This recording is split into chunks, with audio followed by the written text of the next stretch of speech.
Let me tell you something. I was a prince, and, well, I was a fool. I thought my wealth, my power, my sheer will could build a fortress against death itself. I actually believed my golden gates could defy the heavens, that I could just lock out the inevitable and throw a party that would literally last forever. Yeah, this is the story of how terribly, terribly wrong I was. So you've got this plague, the Red Death, just tearing through my lands. And what did I see it as? A mere inconvenience. Something to be shut out. You see, my magnificent abbey? That wasn't a prison. Oh no, it was the ultimate sanctuary. And from behind those welded iron gates, we mocked the dying world outside. I was so convinced my gilded cage was a fortress, never once thinking it might be a tomb. So let's talk about this fortress, because, it was so much more than just stone and iron. It was a monument to my defiance against mortality itself. And I was just utterly convinced my preparations were infallible, absolutely foolproof. So what did I do? First, I gathered 1,000 of my most carefree, fun-loving companions. We all sealed ourselves away in this incredible castellated abbey, a sanctuary I designed myself, of course. Then, and get this, I had the furnaces brought right to the gates. The bolts were welded shut. That's right, no one in and no one out. Inside this masterpiece of defiance, the Red Death, piff, it just became some distant, pathetic rumor. But here's the thing. The Abbey wasn't just a fortress. It was, well, it was a metaphor. A physical map of the very life I was so desperately trying to hold on to, all laid out like the sun's journey across the sky. Okay, picture this. 7 chambers, all arranged from east to west. We'd start in the blue room, that's the dawn of life, right? And the path just kept leading westward, through the purples and greens of youth, into the orange of maturity, and always, always toward that final chamber. It was a journey, and I was foolish enough to believe I could actually control it. You have to understand, I walked those halls not like some mere mortal. No, I was a king, and I truly believed I was the master of my own timeline. I looked at this map of mortality, and I didn't see a path to follow. I saw a kingdom to be ruled. But, of course, there was one thing inside my perfect walls, this one voice, that I just could not silence. It was this constant, dreadful reminder of the reality I was trying so desperately to forget.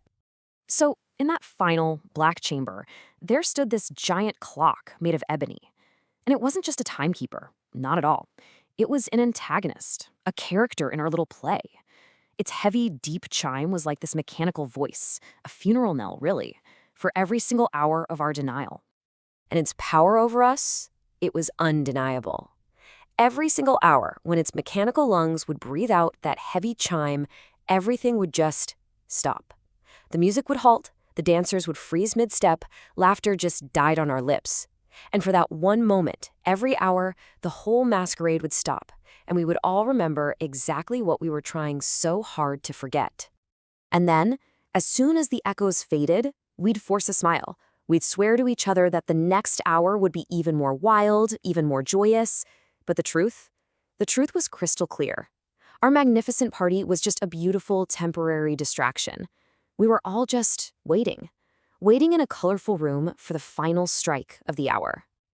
And then it happened, right at the stroke of midnight, at the absolute peak of our party, the very moment we felt completely invincible.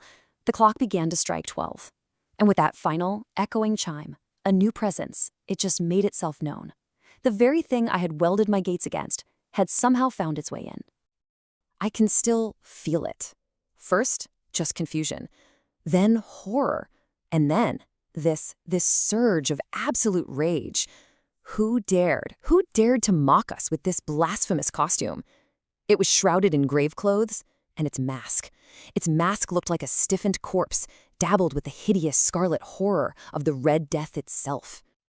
But it became clear very quickly that this was no mere party crasher. This was a force that made my title, my wealth, my welded gates, all of it, utterly meaningless. It respected no crown. It was the great equalizer. And its presence, well, it unmasked every single one of us. So, just consumed by a fury I had never known, I did the only thing a prideful king could do. I drew my dagger and I gave chase. I started the final, fatal journey through the map of my own creation. And let me tell you, my royal authority, it was about to evaporate like morning mist. I screamed at my guests, "Seize him! Unmask this specter!" But they were just frozen, paralyzed by some nameless dread. So I ran myself. My rage was afire, pushing me forward, dagger in my hand. And this figure, it just moved with this unhurried, spectral grace through the colored chambers. It wasn't running, and there I was, frantically chasing it, basically reliving the stages of my entire life in a matter of desperate, heart-pounding seconds. The chase led, as it always must, didn't it? Ever westward. And it ended just as it had to, in that final chamber. The black room. The end of the path. I finally cornered it there, in that room draped in black velvet, lit only by that ghastly blood-red light from the window. I lunged forward, dagger raised, and then I let out a sharp cry. My weapon just fell to the carpet. My final act of defiance gave way to the most horrifying realization you can imagine. There was nothing there to kill. And right in that instant, the entire illusion of my life just shattered. My authority was a joke. My welded gates, completely useless against a foe that was never really outside to begin with. You see, it was already present in every single tick of that clock, in every beat of our foolish, foolish hearts. The whole social hierarchy of my court just vanished, leaving only the grim, absolute equality of the grave. And with that realization, I fell. I just collapsed right there on the black carpet, and the light of my life went out. And then, one by one, my guests, my companions, they rushed into the room. They saw the figure, and they dropped. Each one of them dying in the exact same posture of utter despair. The very moment the last of my guests collapsed, the relentless ticking of that ebony clock, it finally stopped. Its purpose, I guess, was fulfilled.